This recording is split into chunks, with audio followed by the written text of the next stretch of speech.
Friends, শুভ মহালয়া। তো আজকের দিনটা সকাল সকাল একদম দেখতেই পাচ্ছ, এই যে ভোর হচ্ছে আর বাইরে মোমো পাচ্ছে। তো আমি একদম উঠে গেছি মহালয়া দেখার জন্য। এখন বাজে প্রায় 5টা। তো যে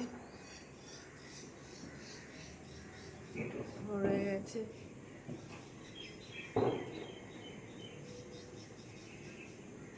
তো চলো দেখতে থাক পুরো ব্লগটা। অবশ্যই আজকের দিনটা কি করব সব কিছু তোমাদের সাথে শেয়ার করবো।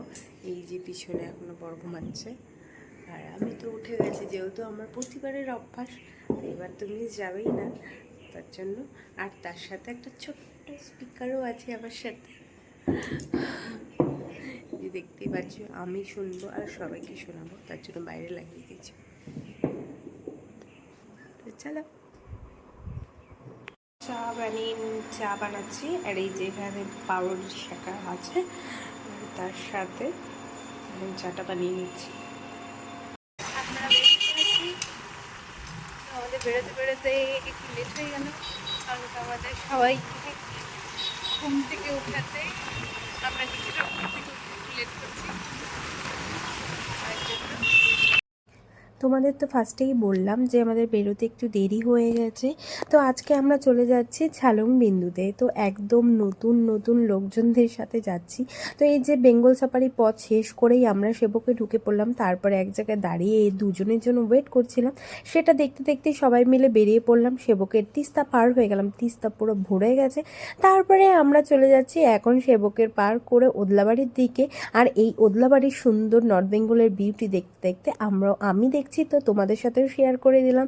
তো তারপরে আমরা মালবাজার ঢুকে পড়লাম। মালবাজার পৌঁছে আমরা এখন আবার একটা জঙ্গল পার করবো, যেটা যাচ্ছে একদম কুনিয়া মোড়ের দিকে। তো আমরা চলে যাচ্ছি এখন কুনিয়া মোড়ের দিকে। এত বড় জঙ্গলটা, এই জঙ্গলটা রাত্রিবেলা দেখতে সত্যি একটু ভয় ভয় লাগে। তো সেটা পার করে আমরা এখন চলে আসলাম কুনিয়া মোড়ে। তো এখানে এসে আমরা একটু খিচুড়ি খেয়ে নিলাম। এই খিচুড়িটা ভাই নিয়ে এসেছিলো ভাইয়ের বন্ধুর বাড়িতে। কালকে রাতে মহালয়ার দিন অমাবস্যার পুজো ছিল, কালী পুজো। তো সকাল সকাল ভাই গিয়ে নিয়ে এসছে, আর তো আমার জন্য নিয়ে এসেছিলো। তো আমি বললাম রাস্তায় সবাই মিলেই খাওয়া হয়ে যাবে। তো তার জন্যই এই যে সবাই মিলে এক জায়গায় দাঁড়িয়ে আমরা একটু খাওয়া দাওয়া করে নিলাম, যেহেতু খিচুড়িটা এরপরে নষ্ট হয়ে যেতে পারে। তো তার জন্য ওখানে খেয়ে নিলাম। তো তারপরে আমরা আবার এখন হাত ধুয়ে জার্নি স্টার্ট করবো। চলো দেখতে থাকো। এরপরে আমরা জানি না, এই ফার্স্ট এইখানে আগের বার যখন এসেছিলাম তখন অনেকটা আধা রাস্তায় দেখে আমরা চলে গেছিলাম। এতদূর কুনিয়া মোড় থেকে আমরা ব্যাক করে চলে গেছিলাম। তো এখানে আগেরবার যখন আমরা অগস্ট মাসে এসেছিলাম তখন এখানে একদম সামনেই হরিণ দেখতে পেয়েছিলাম, তোমরা হয়তো কোনো ব্লগে দেখেছো। তো এই রাস্তাটা তখন একদম ভাঙা ছিল, তো তার জন্য আমরা আর ভয়ে যেতে পারিনি। তো এখন দেখতে পাচ্ছি যে এই চাপড়াবাড়ি ফরেস্টের রাস্তাটা অনেকটা ভালো করে দিয়েছে। তো বৃষ্টি পড়েই গেছিলো একদম, আমরা দেখতেই পাচ্ছ রেনকোট পরে নিয়েছি। তো তারপরে দেখলাম বৃষ্টিটা কমার পরে রেনকোটটা খুলে নিলাম। আর আমাদের ভিডিওর কাঁপানি দেখে বুঝতেই পারছো যে রাস্তা অনেকটাই খারাপ আছে। এখনও পুরো রাস্তা ঝালুংবিন্দু পুরো রাস্তা এখনও কমপ্লিট হয়নি, তার মধ্যে বৃষ্টি হয়েছে জন্য আরও বেশি কাদা কাদা হয়ে গেছে ব্যাপারটা। তো এখন যাচ্ছি, কোথাও কোথাও রাস্তা খুব ভালোই ছিল, মোটামুটি একদম ভালোই ছিল, যাওয়া যাবে। আর কোথাও এতটাই পরিমাণ ধস পড়ছে যে রাস্তা কাটা আছে, রাস্তার মাঝখানে বোল্ডার আছে, অনেক কিছু ছিল। তো সেগুলো পার করতে করতেই আমরা এই যে ঝালংয়ের বিন্দুর নদীটা দেখতে পাচ্ছিলাম। তারপরে আমরা এখানে একটা ওয়াটারফলস দেখলাম। তো সেই ওয়াটারফলস না, পাহাড়ি ঝর্ণা টাইপের ছিল। তো তারপরে আমরা নিচে চলে গেছিলাম। নিচ থেকে এসে আমরা এখানে একটা খাবার দোকান পেলাম, কিন্তু এখানে অনেক বেশি খাবার কোনো আইটেম বেশি ছিল না। তো তারপর আমাদের এত খিদা পেয়ে গেছিলো যে আমরা ভিতরে যা পেয়েছি সেটাই খাওয়ার জন্য ঢুকে পড়লাম। আজকের ব্লগে তোমরা যাদের দেখলে সেটা হলো আমার হাজবেন্ডের অফিসের কলিগরা ছিল, আর তার সাথে আমার ভাইকেও নিয়ে এসেছিলাম, যেহেতু ভাইয়ের গাড়িটা আমরা নিয়ে বেরিয়েছি।